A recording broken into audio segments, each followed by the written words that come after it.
Alright, let's see if I can do Chapter 8 in 2 videos. Um, while arguably this is the most important concept of the whole year, conservation of energy, much of this chapter is rehashing what we've done in the past. Kinetic energy, work, force of friction, there's some kinematics sprinkled around, um, there's some kinematics, projectile motion, which is essentially kinematics in 2D. There's an integral problem. So yeah, but we are introducing a new type of energy called potential energy, although we've seen it in the last chapter, and we didn't call it potential energy. We called it work due to gravity or work due to a spring. But now we're going to call it potential energy because we know that it's a conservative force, and we'll talk more about that. And so I'm hoping to cover these first two topics in this video, and then spend the second video talking about conservation of energy. So let's do it. Main concepts of this video, of this chapter, are potential energy, with uppercase U as the symbol. Remember, for example, kinetic energy was uppercase KE. And potential energy is essentially the work done or due to a conservative force. And I'll talk more about a conservative force in a sec, but two great examples are the gravitational force and the spring force. And the expressions for potential energy again are nothing new. The expression for potential energy of gravity, gravitational PE, often called GIPE, GPE by me, is mass times gravity times the height, the change in height. And the form for spring potential energy, sometimes called elastic potential energy, is 1/2 times the spring constant times the displacement of the spring from equilibrium squared. And then we're going to learn about another type of work due to friction, although again we have seen that before, especially we've seen friction before, but now we're going to learn about this as a non-conservative force. And so this type of work is also called thermal energy, and we often say that energy is lost from a system due to thermal energy. And finally, conservation of energy. Dun, dun, dun. Super important concept.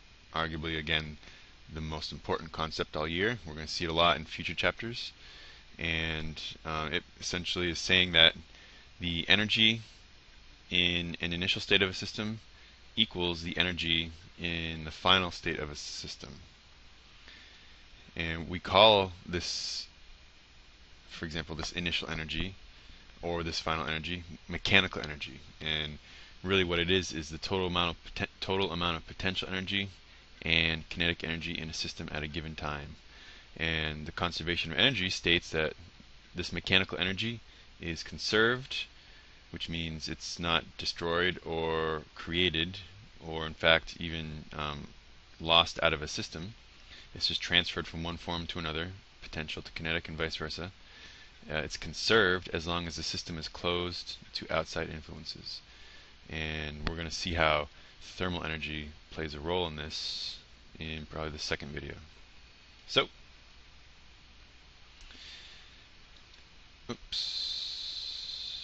potential energy. It is, again, the work due to a conservative force. And I'm going to spend this slide talking about what a conservative force is. Let me get the pen going here. And the two main ones that we're going to see in this chapter are gravitational potential and spring potential. So a conservative force depends on the configuration of a system. For example, for gravity, you have, for example, the ground. And so this might be our system, where we say the ground is a height of 0, and some object can move up and down relative to the ground. So we call that the configuration of the system. Is the object in this configuration? Is it in this configuration? This configuration? Since gravity acts down, the only definition of configuration for this is height. And what that means is it doesn't matter what path you take in the system. A conservative force is path independent. So if we take a ball and drop it, it changes height a certain h, right? If we take this ball and go move it along this path, and it ends up here, it still has changed in height the same amount as if we just dropped it. The path doesn't matter because all of the horizontal parts of this will cancel each other out, and all of the up parts and the extra down parts will cancel each other out, and what we're left with is just a change in height. That's because gravity only is a vertical force. Same idea with a spring force. Let's just say, just for argument's sake, because we did vertical here, let's say that it's a horizontal spring force, right?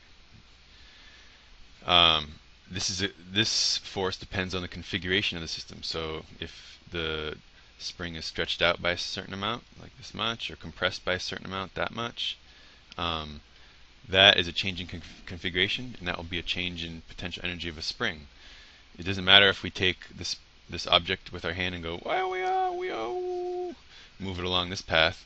It just matters the beginning point and the end point. So if we start the block here and we move it and then we end it here, it's still stretched the spring by just this amount, and the path it took doesn't matter because spring force only acts in this direction, and so in this case all the vertical parts will cancel out.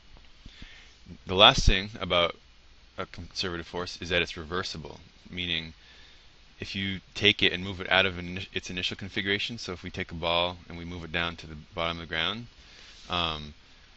then move it back up to its initial condition or configuration, we will get the exact amount of potential energy back. So let's say we start off with 10 joules of potential energy here, and we drop it down, and it loses all of its potential energy.